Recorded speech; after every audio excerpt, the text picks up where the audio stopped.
po ay si Kilig Mishakti Toledo, Grade 1 SSC. Ang Pagong at ang Kuneho. Isang hapon, nakita si Pagong at si Kuneho sa daan.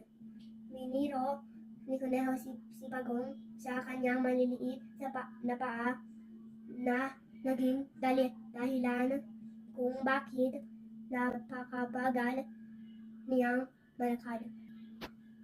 Naisinto si Pagong sa mga biro ni Kuneho. Sa kagustuhan ni Pagong na patunayang mali si Kuneho sa kanyang maparatang.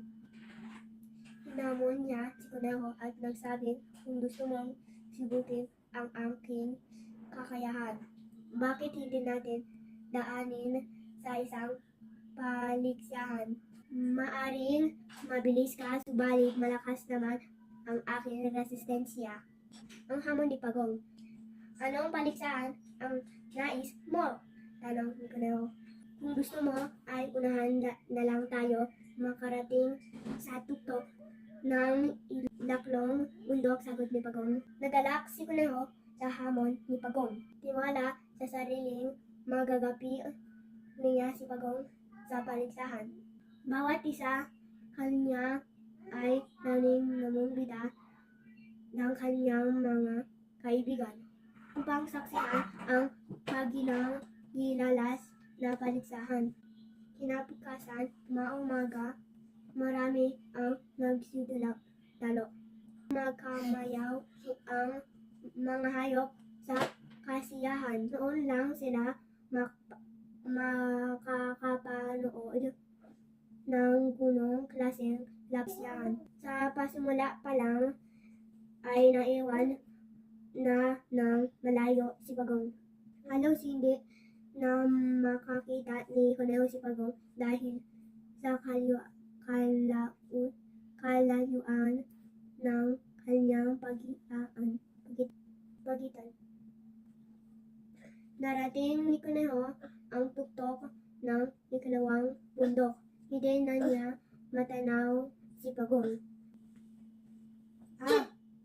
Mabuti pa ay namanghinga muna ako. Malayo pa naman si Pagong.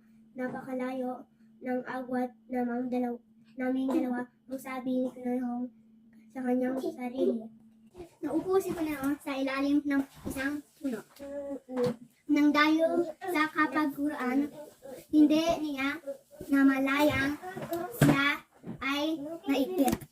Samantala, si Pagong ay nakarating sa tuktok ng ikalawang bundok ng magtatanghali.